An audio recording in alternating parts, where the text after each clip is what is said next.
2026లో చంద్రబాబు నాయుడు గారు చెప్పిన అతి పెద్ద జోకు చూడండి ఒకసారి. దాని గురించి ముందర మాట్లాడుకుందాం. నేను ఎప్పుడైనా సరే మిమ్మల్ని మోస పెట్టానా అని మిమ్మల్ని అడుగుతున్నా. చేస్తే చేస్తానని చెప్తా, చెయ్యలేకపోతే చెయ్యనని చెప్తాను తప్ప ఒట్టొట్టే మాటలు చెప్పే మోసం చెయ్యను, చెయ్యబోనని మరొకసారి విజ్ఞప్తి చేస్తున్నా.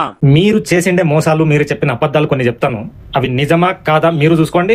మీ మీటింగ్లకు వచ్చి చప్పట్లు కొడుతుండరే ఆ జనాలు, మోసపోయినా గానీ మోసం మీరు చేసినా గానీ ఏం చేయలేదని చేతులు ఇట్లా ఊపుతాండరే, వాళ్ళు కూడా చూడండి. ఏమని ఎలక్షన్ క్యాంపెయిన్ లో మీరు 2024 ఎలక్షన్ క్యాంపెయిన్ లో 18 సంవత్సరాల నుంచి 60 ఏళ్ళ లోపల ఉన్న ప్రతి మహిళకి నెలకి 1500 చొప్పున, సంవత్సరానికి 18,000 ఇస్తామని చెప్తారు. వచ్చి 2 ఏళ్ళైంది, ఒక్క మహిళకు కూడా ఒక్క నెల కూడా 1500 వేయలేదు.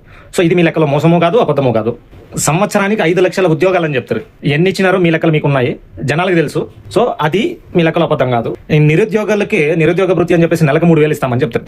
సో అది కూడా మీ లెక్కలో అబద్ధం కాదనమాట. అది కూడా మోసం చేసినట్టు కాదు. ఇంకా మాట్లాడితే 50 ఏళ్ళకి పెన్షన్ అని చెప్పేసి మాట్లాడతారు బీసీలకి. పోనీ 50 ఏళ్ళు కాదు కదా, 60 ఏళ్ళకే ఒక కొత్త పెన్షన్ కూడా ఇవ్వలేదు.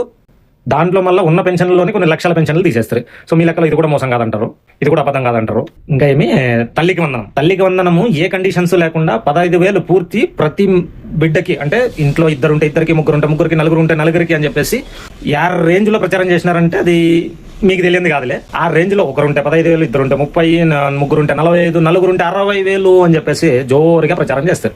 ఏ కండిషన్స్ లేకుండా మొత్తం ఇస్తాము అని చెప్పి ఫైనల్ గా ఏం చేస్తారు, ఇచ్చింది ఒక్కొక్కరికి 13,000. సో మీ లెక్కలో ఇది కూడా మోసం కాదనమాట, ఇది కూడా అబద్ధం కాదు. ఇవన్నీ మోసాలు కాదు, ఇవన్నీ అబద్ధాలు కాదు అని మీ లెక్కలో అనుకుంటే, రియల్ గానే మీ లెక్కలో అబద్ధము మోసము అంటే ఇంకే రేంజ్ లో ఉంటాయో అసలు ఊహించడానికి కూడా లేదేమో.